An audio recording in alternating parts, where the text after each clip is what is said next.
Hey guys, welcome back to the channel. Today we're going to be watching a video called 12 Shocking Facts About Germany That You Have Never Heard Before. So I'm super excited to check this out because I know it's going to be shocking. I don't know in what way it's going to be shocking, but it's probably going to be some unknown facts, which makes me very excited because I always love underrated and maybe not known facts about different things. And I don't know what it could be actually, because it's shocking, so it's probably gonna be like things about maybe like history or maybe stuff having to do with statistics and maybe, I don't know, like cultural elements probably that we probably will be shocked to hear that Germany and Germans take part of like this cultural element, this cultural ritual or something like that. But I don't know, so let's get to it and comment, like, subscribe, and start. A nexus of innovation and tradition in the heart of Europe is home to a tapestry of captivating secrets. Today, join us as we unravel 12 shocking facts that will undoubtedly broaden your understanding of this European powerhouse. Okay, yeah, From unconventional customs to astonishing technological feats, this exploration will guide you through the lesser-known facets of Germany, offering a fresh perspective that goes beyond the ordinary. So, let's delve into the enigmatic world of Germany and discover a side you've never encountered before. Germany, officially known as the Federal Republic of Germany, is situated in the western part of Central Europe. It's the second most populous country in Europe, right after Russia, and holds the title of the most populous member state of the European Union. There's so many people living there. Germany is like a patchwork quilt, bordered by Denmark to the north, Poland and the Czech Republic to the east, Austria and Switzerland to the south, and France, Luxembourg, so many countries. Belgium, and the Netherlands to the west. It's like being at the crossroads of cultures, and that diversity is part of what makes Germany so fascinating. So special, yeah. Let's rewind the clock a bit. Various Germanic tribes have called Germany home since ancient times. The region, known as Germania, dates back to before AD 100.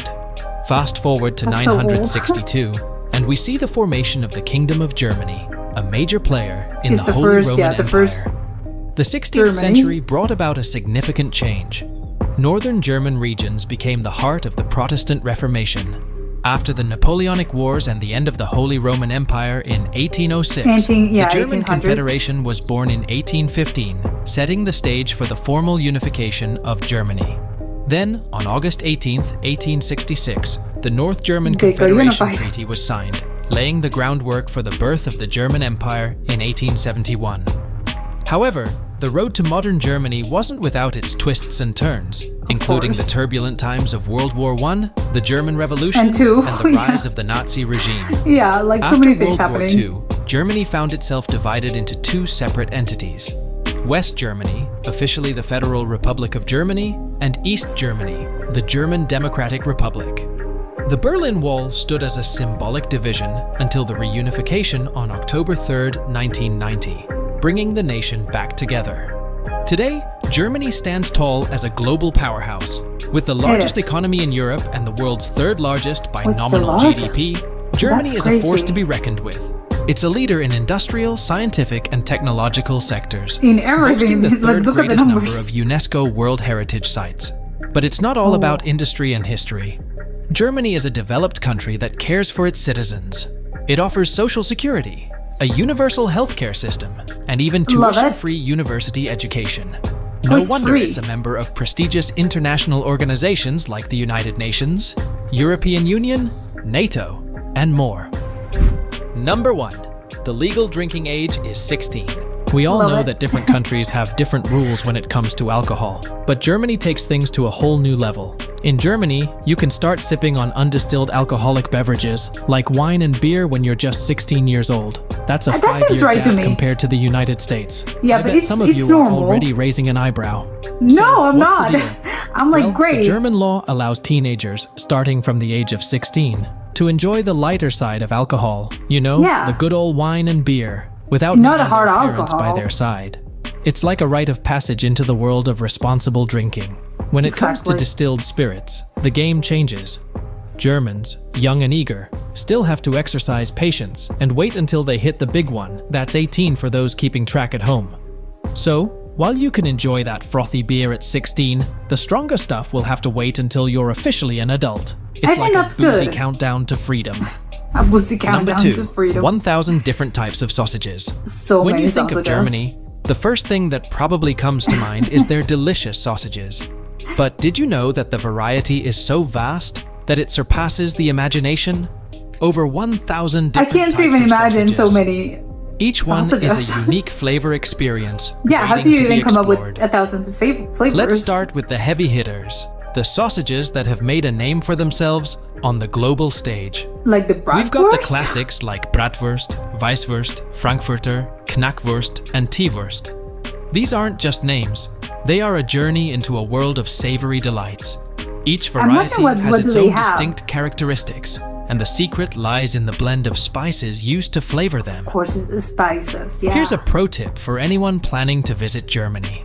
Eat a lot Don't of just sausages? stop at the classics. Explore the local markets, butcher shops, Yeah. and street vendors to discover regional specialties. From Nürnberger Rostbratwurst to currywurst, the options are endless. Trust me, Currywurst? your taste buds will thank you for the culinary adventure. They all Number sound so 3, good. highest smartphone usage in the world. According to a What? 2020 analysis by Newzoo, Germany stands out as the So leader they're when it always on comes their to phones? smartphone adoption. Out of the 83.9 million people in the country, a whopping 67.14 million are smartphone users, Wow, giving that's so Germany an many. impressive smartphone penetration rate of 80%. Just to Yeah, put that that's into like only perspective, 20 million let's people do compare it to not use other their major phones? players in the That's smartphone crazy. game. The United States boasts a smartphone penetration rate of 72.1%, and That's over in quite China, high. it's 59.9%. Lower Germany than I is thought. outpacing them both, making it a true mobile-first nation.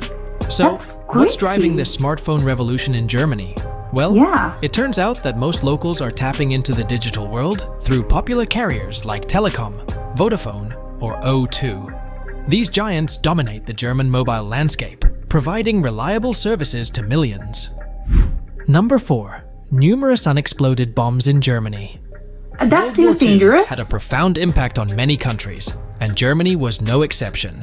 Even decades after the war, remnants still pose a threat, and one surprising fact is that more than 2,000 tons of unexploded bombs Oh my are discovered in God. Germany each year. That's like They're having a just ticking time discovered? bomb beneath your feet. So, why are these unexploded bombs still causing a buzz in Germany? Well, it But turns do- out do that they- before any construction work? project kicks off, whether it's a new building or a God, of road, course they have to experts excavate. have to play bomb detectives. Before a single shovel hits the ground, experts my meticulously God. scan the area, making sure it's bomb-free. Imagine Yeah, having because to you check can hit every it. inch of land before building a house. No, It's that's like playing crazy. real-life Minesweeper. The German government takes this Yeah. matter seriously. They Of have course dedicated they have units to. specifically trained for bomb disposal.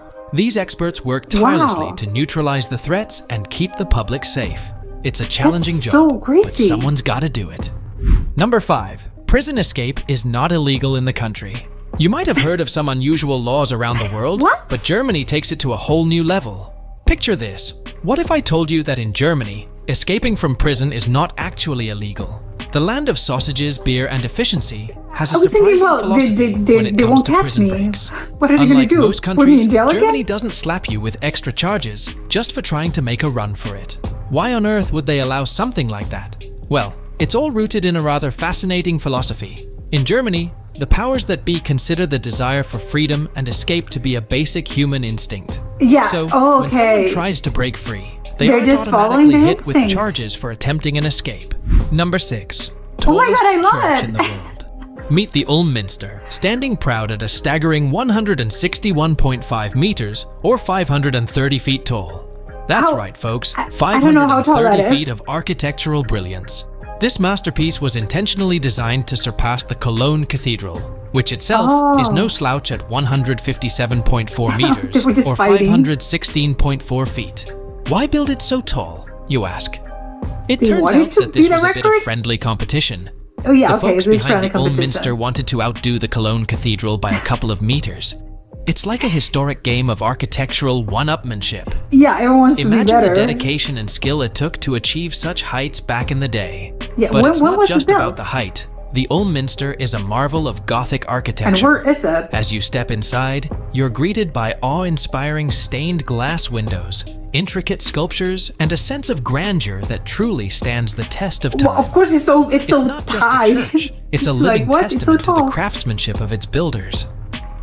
Number 7. built it? Germany is home to 25,000 castles. 26,000. If you're someone who loves the allure of towering turrets, ancient walls, and the echoes of history, That's so Germany many. is Like, your hold dream on. It's 20. destination. Our It's over castle journey 20,000, begins in the 25. Thuringian Forest, a region that offers a unique twist to your castle hunting adventure. But what sets Germany apart is the famous Wartburg Castle in Eisenach. Not only is it one of the most renowned castles in the country, but it also holds a special place in history. It's Why? where Martin Luther translated the New Testament into German for the first time. Talk Okay. about a castle with a story to tell. The Yeah, but Swabian are they Alb open in to the southwest public? Germany, a region where nature and history collide. It's The so landscape is beautiful. Like, I adorned can't with get over how beautiful spectacular it is. fortresses, creating a scene straight out of a fairy tale. Yeah, it looks. The It crown doesn't jewel look of real. castle spotting has to be the Middle Rhine Valley in the west of Germany. Because within a mere 60 kilometers between Bingen and Koblenz, Yeah, you'll there's find a an lot of incredible them. stretch of 40 well-preserved castles. 40? It's like a castle paradise. The Upper Middle Rhine What? Valley How come they achieved have all those UNESCO World castles? Heritage status in June 2002, becoming the first German cultural landscape Oh my to receive god, look this at that. It's prestigious such a honor. beautiful city. A beautiful Now, you might be town. wondering, how do we know there are 25,000 castles in Germany? Someone counted them Well, all. it's a bit tricky since there are no official statistics on this. Oh, but they based on aren't. estimates, that's the jaw-dropping number we're looking at. So, you can imagine the sheer variety and history waiting to be explored. Number 8. Largest car-producing countries in the world.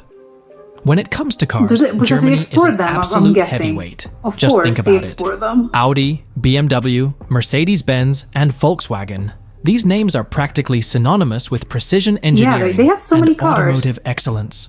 But did you know that these German manufacturers collectively churn out over 11 million cars every single year? 11 What makes it million. even more impressive That's a is lot that of a them. whopping 6 million of those cars are actually produced right here in Germany itself. Yes, you heard that It's a right. huge industry. Germany is a car production powerhouse, cranking Yeah. out millions of vehicles with the precision and efficiency that they're so renowned for. Yeah, they're known for German it. cars are not just about speed and sleek designs, they're also about trust. The reliability and robust construction know of it's gonna German be a good cars car. are downright notorious, and it's Yeah. this reputation that makes them a favorite among drivers worldwide.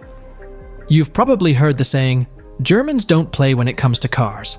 And it's true. Never heard of it, but German okay, car makes manufacturers are at the forefront of technological advancements, from electric vehicles to autonomous driving. They're not just Oh. keeping up with the times, they're setting the pace. Yeah, like And they're this commitment creating to it. staying ahead of the curve is a big reason why they consistently produce some of the most sought-after cars globally. Number 9. A highway system with no speed limits. Picture this. The open have a road speed stretching limit? out before you, the wind tousling your hair, and the Okay, freedom so to hit people- the well, accelerator they have to use a without car any somewhere. speed limits holding you back. Now, if that sounds like a dream come true, Germany's Autobahn is the place to be. You see, approximately 65% of Germany's highways make up the famous Autobahn system.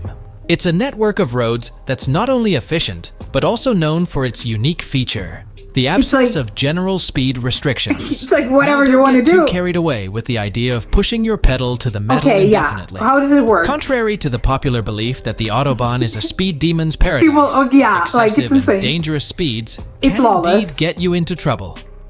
The German Oh. authorities take safety seriously, and they're not shy about pulling over those who choose to treat the Autobahn like a racetrack. Despite Well, what but some might believe, there's no speed not every limit. stretch of the Autobahn is without speed limits. Oh, Construction okay. zones, urban areas, and other specific sections Okay, do so you have to be speed careful. restrictions in place. So it's not a free-for-all everywhere. Yeah. But when you hit those unrestricted zones, it's an You experience can- like no other. You can go Number wherever 10, you can do a whatever you land want. of inventions. We all know Germany for its rich history, stunning landscapes, and of course its sausages. But did you know that this European sausages, powerhouse can't forget has the been the sausages. birthplace of some game-changing inventions that have shaped our modern world? Let's take a look at a few mind-blowing creations that originated right here in Germany. First up on our list are X-rays. The ability to peek inside our bodies without invasive procedures was revolutionized by German physicist Wilhelm Röntgen in 1895. I was expecting Next, him to be we named have like diesel X-Ray. engines. Ever wondered what powers those mighty machines, ships, and even some cars? Yeah. Thank Rudolf Diesel, a German inventor, my for God, exactly introducing like the world to Diesel. these efficient and powerful engines. Come on. Zooming in, Love it. literally, Named after let's himself. talk about electron microscopes. The ability to see objects at the tiniest scale was made possible by German engineers Ernst Ruska and Max Knoll in the 1930s. Their invention opened up a whole new world of understanding the microcosmos, and it's still a crucial tool in scientific research today. Yes, a Who scientific doesn't love breakthrough. their favorite tunes? Well, you can thank German engineers for the MP3 format. Karl-Heinz Brandenburg and his team developed the technology that revolutionized the music industry, When was this? allowing They us look to so, carry like, thousands of younger. songs in our pockets. Like The magnetic 1970s. tape recorder, a cornerstone in audio recording technology, was brought to life by German engineer Fritz Pfleumer. From music to voice recordings, Germany played a significant role in shaping how we capture and replay sounds. Yeah. Number 11, free education for all. Education can be Is a it free hefty for everyone? investment, but not in Germany. In this country, not only do locals enjoy tuition-free education, but international students are also welcomed with open arms and wallets. Germany's commitment to accessible education is deeply rooted in its culture. Public Love it, universities yeah. in Germany receive significant funding from the government, That's how it allowing should them be. to offer tuition-free education. Yeah, that's how it This should means be. students can everywhere. focus on learning without the burden of crushing student Of having to loans. pay, yeah. Number 12. Beer is sacred in the state of Bavaria. Sacred You as may have in heard that actually Germans sacred? love their beer, but in Bavaria, it takes on a whole new level of significance. Believe it or not, beer is not just a drink here. It's considered a food. Imagine telling your doctor, "I'm just having a hearty meal of beer tonight." In Bavaria, And your beer doctor's is like, so ingrained "Good." in the culture that it seeps into every aspect of life. It's not just for the weekends or special occasions, it's a for- daily companion. yeah, On like a average, coffee an impressive or tea. 150 liters of beer are consumed per person annually in Bavaria. That's like swimming in a pool of It's like golden Oktoberfest goodness. every And day. here's a fun fact for you. About half of Germany's breweries are nestled right here in this Yeah, charming beer. region. And let's Oh. not forget about Oktoberfest, Oh, the so world's it largest did. Volksfest, beer It was festival. created there. It's an explosion of beer, pretzels, and traditional Bavarian music, attracting Amazing. millions of visitors from around the globe. This commitment to quality has made Bavaria synonymous with exceptional beer worldwide. Quality, yeah, like great quality so next time beers. you're sipping on a Bavarian brew, remember, you're not just having a drink, you're partaking in a centuries-old tradition. And there you have it, folks. You know, The I love surprising it, and yeah. delightful fact that in the state of Bavaria, beer is truly sacred. If you enjoyed learning about this unique aspect of German culture, don't forget to hit that like button, subscribe for more intriguing facts, and as they say in Bavaria, Prost. Until next time, cheers.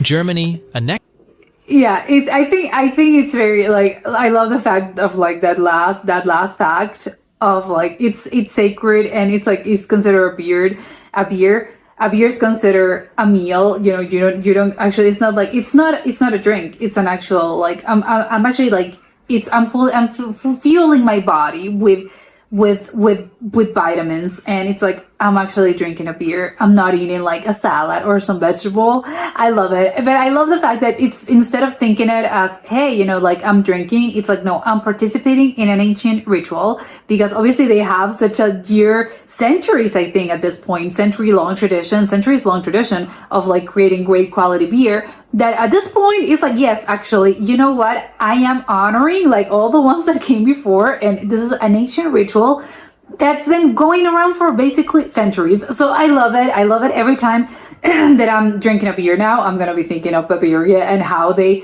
honor like the beer. I love it. A little things that are surprising to me, I think probably like at the top of my head, the one that's more shocking to me, or probably was one of the most shocking ones, was the one with, well, obviously like the castle situation. The castle situation, it's to me like incredible. I want to know if someone has ever attempted to like visit all those castles, because I don't know if all the castles are open to the public, not even just tourists, just, you know, public in general, even Germans, because I'm guessing probably not all of them are open to the public. You can just like go, or maybe you can request a visit, like if you have, you know, a permit, maybe you can like actually get in the castle. But I'm guessing there's not a lot of them that you can actually go. You can obviously like see them and you can watch them, like, oh, it's in that hill, like what a beautiful castle. But I don't know if you can actually enter, because obviously they have to be quite old, so I'm guessing they need to preserve those things, and you can like, people can just like get in and that's it. So I'm guessing the percentage of castles that you can actually like go and visit and like walk around the structure, it's probably maybe half of them or maybe a third of them. I'm guessing it's not all of them, but still, I want to know if someone has ever attempted to go to all those estimated 25,000 castles, even if it's just to document, hey, you know, this one is called whatever this and it's located at this particular spot. Because I think that would be an incredible, like, a life mission, probably, because I don't think you can actually complete, you know, the challenge. But I would love to see someone attempt it, or at least a group of people attempt something like that. They could like separate each other through sections and be like, hey, you get like the east, I get the west, and then, or like several people separate like in sections. Because at this rate, I'm thinking that Germany is just like you walk three steps and it's like it's a castle, and you walk another and it's like, oh look, another castle. And I don't know how come they have so many castles, because in my mind castles were, you know, the residence of the royals, you know, whatever it is that, you know, royals, you know, dukes and lords. I don't know if Germany actually had dukes. Yes, they had dukes, but lords, maybe lord, I think it's sort of like a thing that only existed, I think probably in Great Britain. But the equivalent of those aristocratic, you know, people and figures. So it's like, how many aristocratic figures did you have in order to have like that many castles, or people were just simply living in castles back in the day? I'm so curious to find out. But again, the thing that I think probably like shocked me the most besides that was the speed limit thing. I understand, like he said, it's not that you can just drive all stretches of like, hey, I'm hitting like the pedal and I'm going at like 300 kilometers per hour. No, I mean, it's probably not like that, because again, you have to be careful, like he mentioned. No, they're very strict about where you can actually like do those things and where you can like, yeah, let it loose. But again, I want to know how like the stretches are, I'm guessing, long enough in order for you to have a little fun. But it's funny to me that it's like, well, again, I understand that even you're gonna up the speed limit, but you're gonna have a speed limit, right? Like even if it's just 200 kilometers, like you gotta put a cap on it, because otherwise people are gonna, you know, they're like, they don't care. It's like, no, it's fine. But apparently they don't care, and it's not that dangerous. So it's like people, again, because when you imagine it, I'm imagining a bunch of people going nuts in the highway, like, oh yeah, like but it's not like that, because again, it's the stretches, and I think people still gotta be mindful, and I think still they're relying on you to be normal about this. I think that's probably it. But I like the fact that even, and again, it ties up a little bit with the beer thing and the alcohol thing, is that I think Germany, I think as a country, expects from its citizens to be normal, in the sense of they're relying on you to, you know, just be a good citizen, and they don't really have to put like that many laws, because they know that people tend to be, I think, probably when you're, and the prison thing as well, it's like, well, when you're like that restricted, and when in societies where things are like so restricted, I think probably the logic is that you're probably going to have more people trying to break the law, because they're restricted by it, and people are, I think, probably as humans, I think usually when things are forbidden, like you want to, oh no, you want to do it, because that's, I think, probably how a lot of brains work. And I think their logic is, if we don't really put limits and if we don't restrict things, people are just gonna act normal. They're not gonna be thinking, oh, I have to break the law, I have to like do this. And it's like, no, again, just be chill about it. And I think that's probably what they rely on people to, and its citizens in general. And as society, I think they probably like cultivate that again, you know, you're just gonna like, it's like that. You don't have a speed limit, but we're trusting you to, you know, just drive at a normal speed. You can obviously like have fun, and yes, but you're still gonna be careful about it. And it's like, again, we are trusting you with this, and people know that it's okay. I know what I have to do, because I'm an adult, and I know that I'm not going to go crazy on this highway. So I think a lot of German facts, and I think a lot of elements of the society are probably, they have to do a little bit with that. I'm wondering, I think that's probably the case. I don't know if that's the case, but at least I think that's my theory. but and again, it was something like it's like, yeah, well, of course, because they have like these amazing cars, and they build like so many amazing like engines, and again, they're at the top of like they're actually like setting the pace, and they're creating like this incredible cars that people are going to be driving like 10 years after they actually like create those things and those machines. That is like, well, we have like these incredible cars that we're building. Of course, we're gonna let you. We're not like pushing the boundaries of like speed and of engines in order for you to just go to like 20 kilometers per hour. It's like, well, no, again, you have to use those cars somewhere, because otherwise what's the fun in that, right? It's like, otherwise just like don't do anything and just keep creating older cars with older technology and very basic technology. And he's like, no, well, of course I want to push the boundaries. And also, I think that's something that's also surprising to me was the fact that so many engineers, and I think probably, it's a lot of engineers. I think it's probably like that what it comes about. It's how many engineers there are and have been throughout history. So a lot of inventions tend out to be German, because again, they have like so many engineers and so many like scientists that just by statistics, of course, they're going to have like so many things that they're going to have a lot of things that were created there, because again, they have like so many people that actually work in those sort of aspects of society and again, in science. So it's a good thing. And I think probably that also has to do with like how education and how they really do make an effort when it comes to education. And like they said, it's like, obviously your education is a universal right, but I think if you also like, when it comes to like societies that really do put a lot of effort in educating its citizens, I think you get that, you get a lot of like very smart people that can invent a lot of, they can make like breakthrough like incredible scientific changes that really do influence society, and they actually like change the world. And I think that you can only do that by obviously investing in education. So I really do love that, and I think there were a lot of things that I've never heard before. So, and now I want a beer. But yeah, but that was it for today, and I'll see you soon. Bye.